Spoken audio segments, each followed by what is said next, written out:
ನಾವು ದಾವಣಗೆರೆಯಲ್ಲಿ ಒಂದು 10-12 ದಿವಸ ಇದ್ದು ಇವತ್ತು ಗೆದ್ದಿದ್ದೀವಿ. ಆಮೇಲೆ ತಮಿಳುನಾಡಿನಲ್ಲಿ, ಆಂಧ್ರದಲ್ಲಿ ಅವತ್ತು ಫಿಲಂ ಸ್ಟಾರ್ಗಳಿಗೆ ಓಟ್ ಹಾಕ್ತಾರೆ ಅನ್ನೋದಕ್ಕೆ ನಮ್ಮ ವಿಜಯ್ಗೆ ಹಾಕಿರೋದು. ನಾವು ಆಗ್ಲೇ ಅವ್ನಿಗೆ ಸೇರ್ತ ಜನ ನೋಡಿ ಎಲ್ಲರೂ ದೇಶದ ಜನ ಅಸೆಸ್ ಮಾಡಿದ್ರು. ಅದೇ ರೀತಿ ಇದರಲ್ಲಿ ಕೇರಳದಲ್ಲಿ ನಮ್ಮ ಕಾಂಗ್ರೆಸ್ ಬಂದಿದೆ.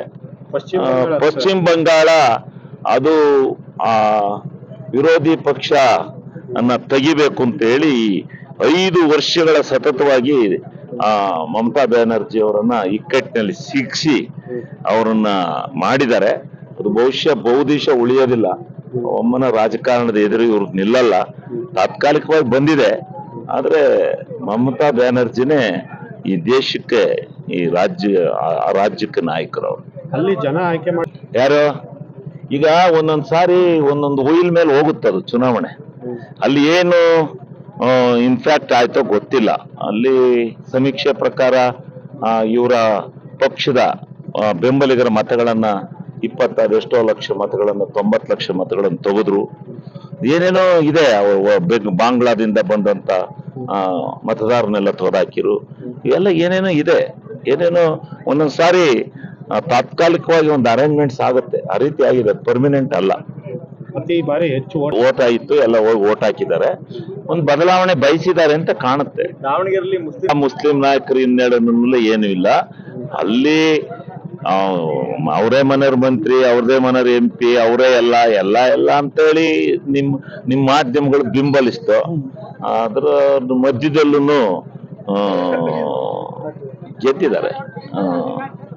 ಎಲ್ಲ ಒಂದೇ ಮನೆಗೆ ಅನ್ನೋದೊಂದು ಇತ್ತು. ಅದೇನು ಕೌಂಟ್ ಆಗಿಲ್ಲ.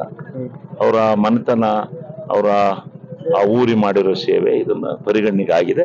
ಮುಸ್ಲಿಮ್ಸ್ ಬಾಂಧವರು ನಮಗೆ ಅತಿ ಹೆಚ್ಚಿನ ಮತನ ಕೊಟ್ಟಿದ್ದಾರೆ.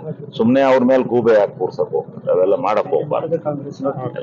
ನಾವು ದಾವಣಗೆರೆಯಲ್ಲಿ ಒಂದು 10-12 ದಿವಸ ಇದ್ದು ಇವತ್ತು ಗೆದ್ದಿದ್ದೀವಿ. ಆಮೇಲೆ ತಮಿಳುನಾಡಿನಲ್ಲಿ, ಆಂಧ್ರದಲ್ಲಿ ಅವತ್ತು ಫಿಲಂ ಸ್ಟಾರ್ಗಳಿಗೆ ಓಟ್ ಹಾಕ್ತಾರೆ ಅನ್ನೋದಕ್ಕೆ ನಮ್ಮ ವಿಜಯ್ಗೆ ಹಾಕಿರೋದು. ನಾವು ಆಗ್ಲೇ ಅವ್ನಿಗೆ ಸೇರ್ತ ಜನ ನೋಡಿ ಎಲ್ಲರೂ ದೇಶದ ಜನ ಅಸೆಸ್ ಮಾಡಿದ್ರು. ಅದೇ ರೀತಿ ಇದರಲ್ಲಿ ಕೇರಳದಲ್ಲಿ ನಮ್ಮ ಕಾಂಗ್ರೆಸ್ ಬಂದಿದೆ. ಪಶ್ಚಿಮ ಬಂಗಾಳ ಅದು ವಿರೋಧಿ ಪಕ್ಷ ಅನ್ನ ತೆಗಿಬೇಕು ಅಂತ ಹೇಳಿ 5 ವರ್ಷಗಳ ಸತತವಾಗಿ ಮಮತಾ ಬ್ಯಾನರ್ಜಿ ಅವರನ್ನ ಇಕ್ಕಟ್ಟಿನಲ್ಲಿ ಸಿಕ್ಕಿಸಿ ಅವರನ್ನ ಮಾಡಿದ್ದಾರೆ. ಅದು ಬಹುದಿಶ ಉಳಿಯೋದಿಲ್ಲ. ಒಮ್ಮನ ರಾಜಕಾರಣದ ಎದುರು ಇವ್ರು ನಿಲ್ಲಲ್ಲ. ತಾತ್ಕಾಲಿಕವಾಗಿ ಬಂದಿದೆ.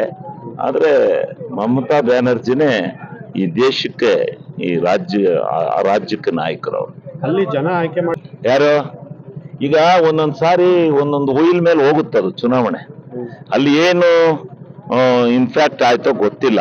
ಅಲ್ಲಿ ಸಮೀಕ್ಷೆ ಪ್ರಕಾರ ಇವರ ಪಕ್ಷದ ಬೆಂಬಲಿಗರ ಮತಗಳನ್ನ 26 ಎಷ್ಟೋ ಲಕ್ಷ ಮತಗಳನ್ನ 90 ಲಕ್ಷ ಮತಗಳನ್ನು ತೆಗೆದ್ರು. ಏನೇನೋ ಇದೆ, ಬಾಂಗ್ಲಾದಿಂದ ಬಂದಂತ ಮತದಾರನೆಲ್ಲ ತೊದಾಕಿರು. ಇವೆಲ್ಲ ಏನೇನೋ ಇದೆ, ಏನೇನೋ ಒಂದೊಂದ್ ಸಾರಿ ತಾತ್ಕಾಲಿಕವಾಗಿ ಒಂದು ಅರೇಂಜ್ಮೆಂಟ್ಸ್ ಆಗುತ್ತೆ. ಆ ರೀತಿ ಆಗಿದೆ, ಪರ್ಮನೆಂಟ್ ಅಲ್ಲ. ಈ ಬಾರಿ ಹೆಚ್ಚು ಓಟ್ ಆಯಿತು, ಎಲ್ಲ ಹೋಗಿ ಓಟ್ ಹಾಕಿದ್ದಾರೆ. ಒಂದು ಬದಲಾವಣೆ ಬಯಸಿದ್ದಾರೆ ಅಂತ ಕಾಣುತ್ತೆ. ದಾವಣಗೆರೆಯಲ್ಲಿ ಮುಸ್ಲಿಂ ನಾಯಕರು ಹಿನ್ನೆಲೆ ಏನು ಇಲ್ಲ. ಅಲ್ಲಿ ಅವರೇ ಮನೆಯವ್ರ ಮಂತ್ರಿ, ಅವ್ರದೇ ಮನೆಯವ್ರ MP, ಅವರೇ ಎಲ್ಲ ಅಂತೇಳಿ ನಿಮ್ಮ ಮಾಧ್ಯಮಗಳು ಬಿಂಬಲಿಸ್ತು. ಅದ್ರ ಮಧ್ಯದಲ್ಲೂ ಗೆದ್ದಿದ್ದಾರೆ. ಎಲ್ಲ ಒಂದೇ ಮನೆಗೆ ಅನ್ನೋದೊಂದು ಇತ್ತು. ಅದೇನು ಕೌಂಟ್ ಆಗಿಲ್ಲ. ಅವರ ಮನೆತನ, ಅವರ ಊರಿ ಮಾಡಿರೋ ಸೇವೆ ಇದನ್ನ ಪರಿಗಣನೆಗೆ ಆಗಿದೆ. ಮುಸ್ಲಿಮ್ಸ್ ಬಾಂಧವರು ನಮಗೆ ಅತಿ ಹೆಚ್ಚಿನ ಮತನ ಕೊಟ್ಟಿದ್ದಾರೆ. ಸುಮ್ಮನೆ ಅವ್ರ ಮೇಲೆ ಗೂಬೆ ಯಾಕೆ ಕೂರ್ಸಕ್ ಹೋಗ್ತಾರೆ, ಅವೆಲ್ಲ ಮಾಡಕ್ ಹೋಗ್ಬಾರ್ದು. ಹೆಚ್ಚಿನ ವಿಡಿಯೋಗಳಿಗೆ ಪ್ರತಿಧ್ವನಿ YouTube ಚಾನೆಲ್ ಸಬ್ಸ್ಕ್ರೈಬ್ ಮಾಡಿ, ಬೆಲ್ ಐಕಾನ್ ಕ್ಲಿಕ್ ಮಾಡಿ.